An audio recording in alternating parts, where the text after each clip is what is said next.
여러분, 사람이 할 수 있는 일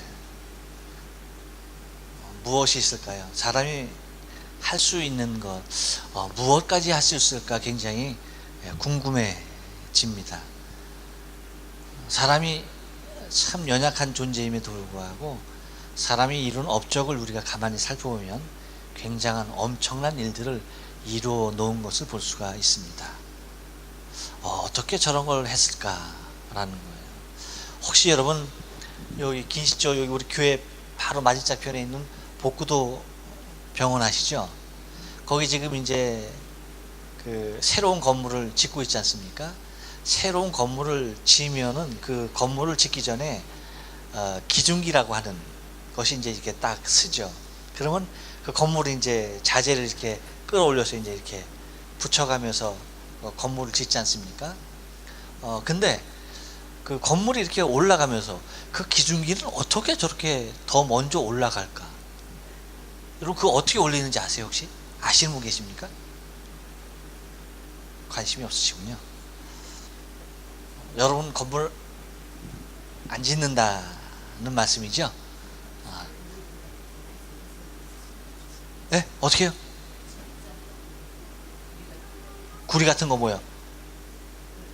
그걸 세워놓고 다 세워놓고 네.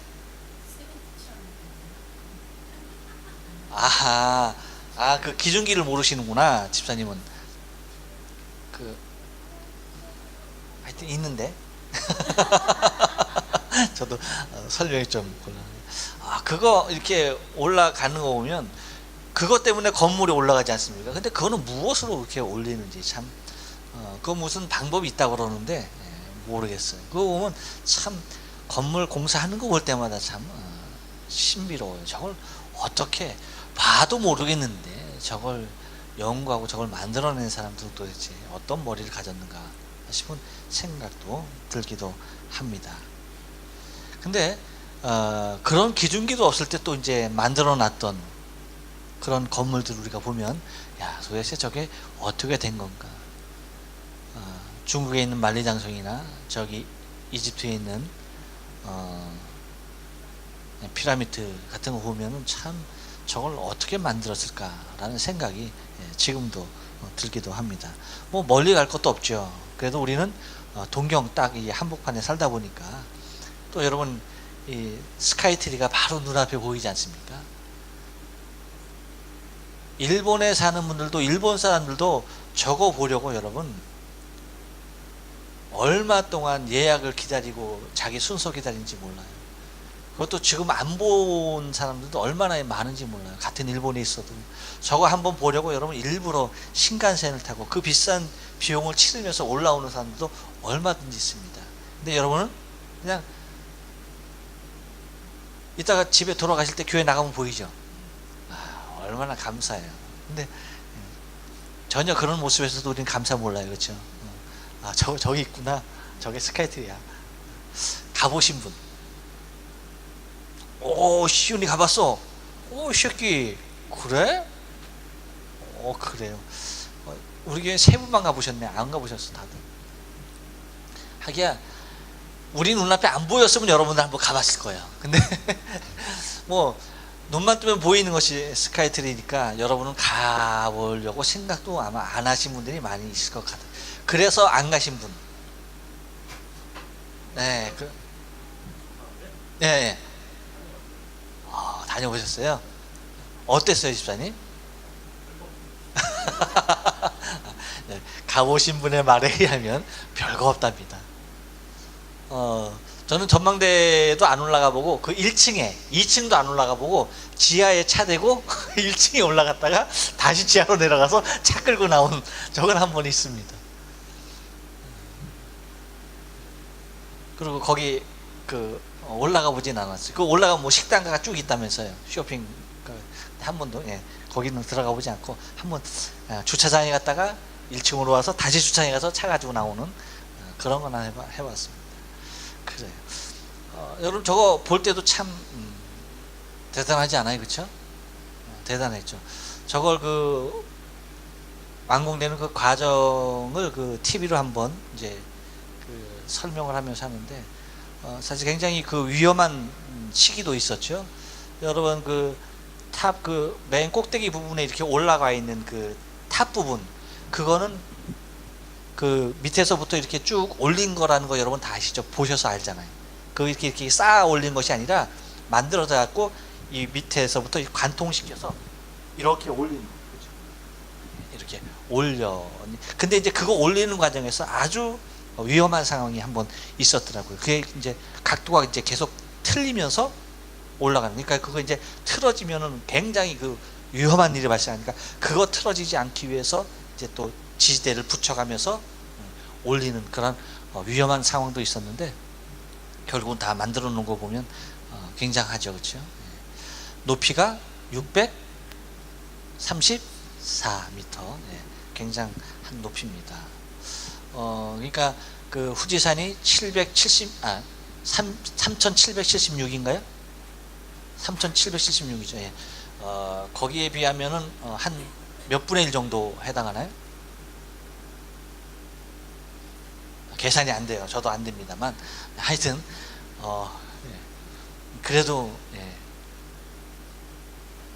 500m 이상 1000m를 육박하는 미치는 그러한 높이를 쌓는다는 것이 사실은 여러분 보통 기술이 아니죠. 엄청난 일입니다.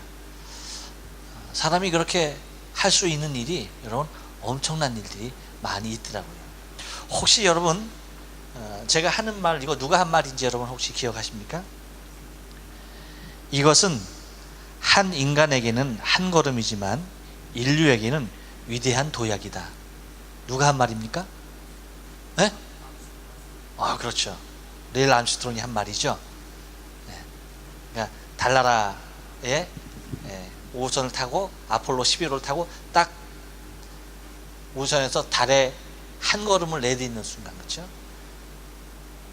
나 개인의 이 한 인간의 한 걸음은 한 인간의 한 걸음에 불과하지만 인류로서는 큰 도약이다 라는 말을 했습니다.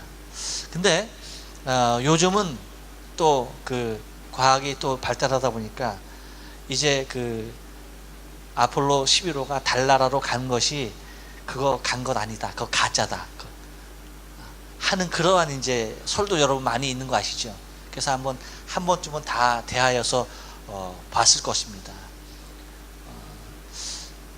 그 여러 가지 그 반론을 제기하면서 이것은 아폴로 11호가 달나라에 간 것이 아니다라는 그런 반론을 제기하고 또 이제 거기에 대한 또 반론을 또 이제 제기하는 그런 것들도 많이 보게 됩니다.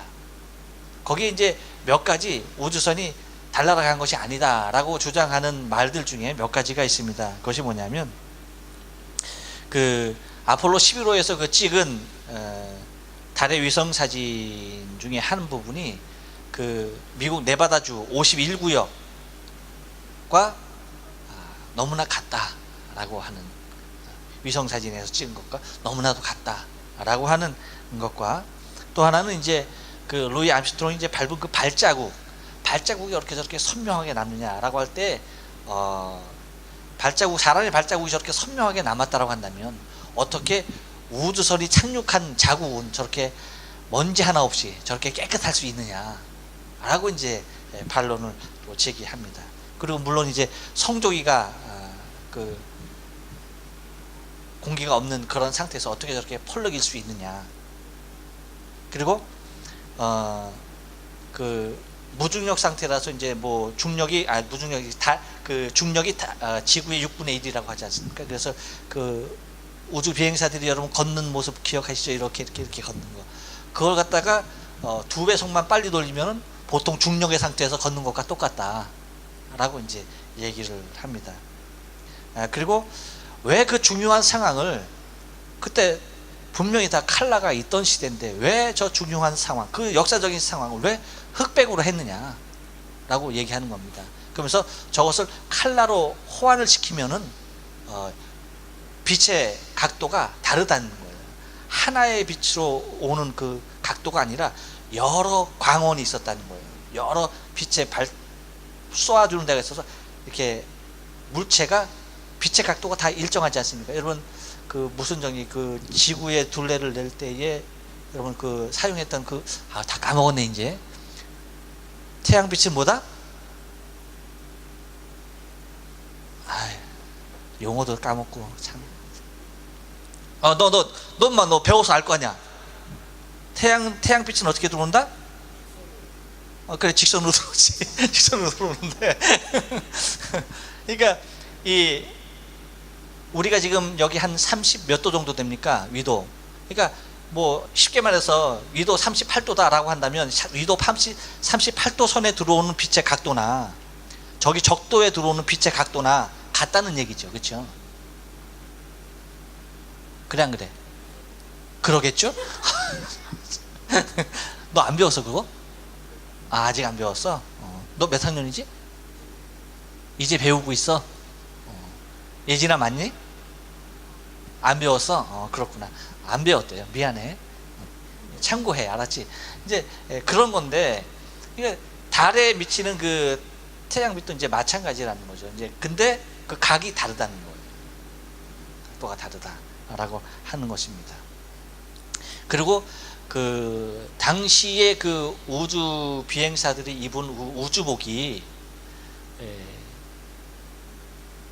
그 당시의 기술로서는 방사능에 견딜 만한 그러한 것도 아니고, 또 밤에는 마이너스 200, 낮에는 플러스 200이 오고 가는 그 엄청난 기온차를 버틸 수 있는, 거기서 그런 곳에서 8일씩이나 버틸 수 있는 그러한 우주복이 아니다 라고 하는 이제 그러한 여러 가지 이야기를 제시하면서 이제 일명 음모설이라고 하죠.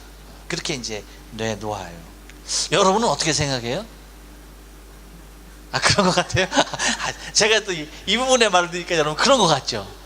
근데 여러분 여기에 또한 이제 또 다르게 이제 주장하는 여러 가지 모습은 또 이제 그걸 들으면 그런 것 같아요. 그러니까 이런 걸 들으면 이런 것 같고 저런 걸 들으면 저런 것 같아요. 그래요. 근데 저는 그 우주의 달나라에 간 일도 저는 사실 사람이 한 일로는 정말 엄청, 뭐 그것이 사실이라고 한다면 엄청난 일이라고 저는 생각이 됩니다. 그렇지 않습니까? 엄청난 일. 근데 만약에 가지 않았다라고 해도 저는 그 일 또한 엄청난 일이라고 생각해. 그 당시 모든 지구인들 다 속일 수 있었다는 그 일들이 난 너무나 엄청난 일이라고 난 생각해. 오히려 달나라 간 거보다 더 위대한 일이, 사람이 할 수 있는 더 위대한 일이 아니었는가까지도 생각이 들어요. 그러니까 여러분, 사람이 할 수 있는 일이 어딜까지일까? 엄청난 일들을 사람이 할 수 있는 것을 바라보게 됩니다. 그러니까 그러한 일까지 할 수 있는 사람들이 여러분 반면에 할 수 없는 것들도 있더라는 얘기예요. 뭘까요? 그것은 내 안에 있는 아주 작은 것, 그거 할 수 없는 일들이 있어요. 그것은 여러분 우리 안에 있는 죄라고 하는 것. 그것은 사람 스스로의 힘과 능력으로는 그것을 벗어버릴 수가 없다는 겁니다. 사람이 모든 것을 할 수 있는 것 같아도 정작 내 안에 문제되어져 있는, 그래서 내 생명이 이 땅 가운데서 유한할 수밖에 없는 결과적으로 오는 일에 대하여서 해결하지 못하고 있다는 겁니다. 사람이 여러분 왜 죽습니까? 정연아, 너 죽어 안 죽어? 그래? 너 그럼 왜 죽니? 죽으면 죽는 이유가 뭐야? 몰라? 모르는데. 집사님, 에? 영혼이 떠나서 죽는다. 예. 숨이 끊어서, 예, 그래서 죽습니다. 김혜영 집사님, 왜 죽습니까? 예, 내가 조금 나중에 물어볼 건데. 사람이 여러분 죽는 거는 사람의 생명이 다해서 죽는 것이 아니에요. 그렇죠? 사람의 생명이 왜 다해서 죽어? 그것도 많은 사람들이 늙어서 죽었다 그래요. 여러분, 늙어도 죽지 않는 사람들이 있어요. 100살 넘게 사는 사람이 있어요. 그렇게 따지면 젊은 사람은 죽지 말아야죠. 그렇죠? 근데 젊은 사람 죽어야 안 죽어요? 죽어요. 만약에 늙어서 죽는 말이 맞다라고 한다면 젊어서 죽는 일은 없어야죠. 근데 젊어서도 죽어요. 그러니까 늙어서 죽는다라는 말도 사실은 틀리는 거예요. 사람이 왜 죽습니까? 왜 사람이 유한한 삶을 살 수밖에 없습니까? 이유는 한 가지입니다. 내 안에 있는 죄 때문에 그래요. 죄로 말미암아서 사람은 죽을 수밖에 없는 거예요. 사망의 원인은 죄인 것입니다. 그러니까 누군가가 죽었을 때 그 사람의 죽음, 그 사인을 가장 확실하게 내리는 모습은 뭐예요? 아, 저 사람도 죄인이구나 라고 하는 거예요. 이 땅에 죽음을 맛보는 모든 사람들은 다 죄인이라고 하는 거예요. 죄가 있다는 겁니다. 그 죄로 말미암아서 온 것이 죄의 싹이 사망이기 때문에 죄가 없다라고 한다면 결코 죽지 아니하는 거예요. 늙어서 죽거나 병들어서 죽는 것이 아닙니다. 죄 때문에 죽는 거예요. 그렇기 때문에 여러분, 우리는 이 땅에서 그렇게 죄 때문에 유한한 인생의 삶을 살 수밖에 없지만, 우리가 하나님의 나라, 저 천국에서는 어떤 삶을 삽니까? 죽음이 있습니까? 없습니까? 죽음이 없습니다. 이유는 왜일까요? 지구보다 환경이 훨씬 좋아서? 물론 환경도 좋습니다. 왜 그래요? 왜 하나님의 나라에서는 사망이 없고, 왜 질병이 없고, 왜 고통이 없는 거예요? 그 이유가 뭐예요? 이렇게 말하면 아주 간단하게 두 글자로 대답하죠, 여러분. 천국이니까. 그것이 천국이니까 라고 얘기합니다.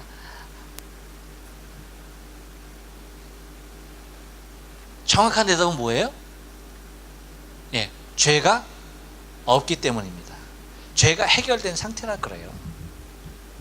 죄가 없는 곳이기에 영원히 사는 겁니다. 그러니까 사망이 찾아올래야 찾아올 수 없는 곳이라는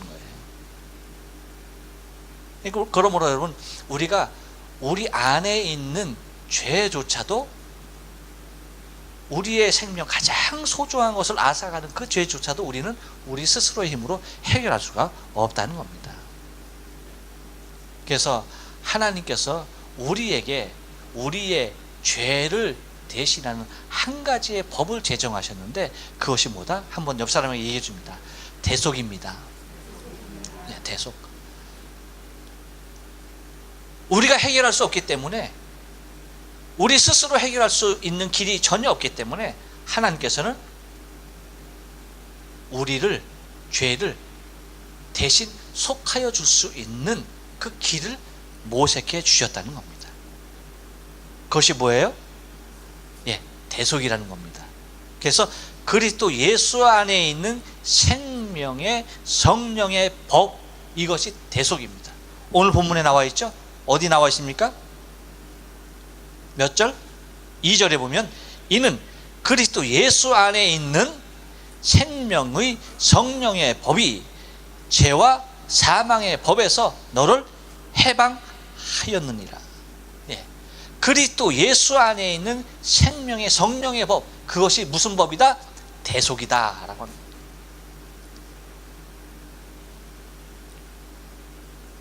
그렇다면 이 대속이 왜 이루어질 수밖에 없었는가? 왜 이렇게 우리의 죄를 속할 수 있는 방법을 하나님이 모색하지 않으면 안 되었던가 라고 하는 것입니다. 그것은 첫째, 연약한 육신으로 율법을 지킬 수 없다는 겁니다. 그래서 뭐라고 얘기합니까? 율법이 육신으로 말미암아 연약하여 할 수 없는 그것이라고 얘기하고 있습니다. 우리가 그 모습대로, 그 법대로 따를 수 없는 구조로 되어 있다는 겁니다. 그래서 하나님께서 대속의 법을 제정하지 아니하시면은 우리 스스로가 구원될 수 없는 상황이다라고 하는 것입니다. 그래서 우리 육신의 연약함으로는 우리 스스로를 구원할 수 없기 때문에 특별한 방법을 하나님은 사용했던 거죠. 그것이 어떤 방법입니까? 사람의 방법이 아닌 하나님의 방법으로 하셨는데 이렇게 말합니다. 곧 죄를 인하여 자기 아들을 죄 있는 육신의 모양으로 보내요 육신의 죄를 정하사 육신을 쫓지 않고 그 영을 쫓아 행하는 우리에게 율법의 요구를 이루어지게 하려 하심이라 라고 3절로 4절 말씀에서 선언하고 있는 것을 바라보게 됩니다. 그래서 우리가 할 수 없는 부분의 것들, 우리의 육신의 연약함을 통하여서 도대체 도달할 수 없는 부분의 것을 하나님은 성령의 법으로 말미암아서, 예수 그리스도로 말미암은 성령의 법으로 말미암아서 하나님이 하실 수 있는 하나님의 방법으로 우리의 죄를, 허물을 다 대속하셨다는 겁니다. 그러면 여러분, 우리가 우리의 힘으로 할 수 없는 부분의 것들을 하나님께서 이루어 주심으로 말미암아서 우리가 스스로 도달할 수 없는 하나님의 나라를 하나님의 방법으로 우리를 이끄셨던 것입니다. 그래서 사람으로서는 할 수 없으나 하나님으로서는 할 수 있다라고 하시는 말씀이 이것 외에도 또 얘기하죠. 부한 자가 하나님의 나라에 들어가는 것이 뭐라고요? 낙타가 바늘기로 들어가는 것보다 힘들다. 그러니까 못 들어간다는 얘기죠. 그러면 하나님, 누가 하나님 나라에 들어갈 수가 있겠습니까? 라고 물을 때에 주님은 분명히 말씀하시죠. 사람으로서는 할 수 없으나 누구로서는 할 수 있다? 하나님으로서는 할 수 있다 라고 말씀하십니다. 여러분, 우리의 구원의 출발, 그것은 내가 무엇인가 많은 것을 이룰 수 있고 다 할 수 있다 라는 전제에서 이루어지는 것이 결코 아닙니다. 나는 내 생명조차도 한순간도 연장할 수 없는, 내 생명을 좌지우지하지 못하는, 아무것도 할 수 없는 존재임임을 고백하는 그 순간 하나님의 대속의 법, 성령의 법은 우리 안에서 시작되는 것입니다. 누구만이 저 천국을 소유합니까? 나는 죄인임을 고백하는 자가 하나님의 예수 그리스도의 성령의 법으로 말미암아서 우리를 대속하여 주시는 거예요. 바라고 원하기는, 여러분, 우리가 할 수 있는 일이 수없이 많이 있습니다. 하지만 내 안에 있는 죄를 내가 해결하는 것이 아니라 오직 예수 그리스도 한 분, 그분이 내 모든 죄를 대속하셨음을 믿고 감사하며 사는 우리의 신앙의 삶 되어야 할 줄로 믿습니다. 기도합니다.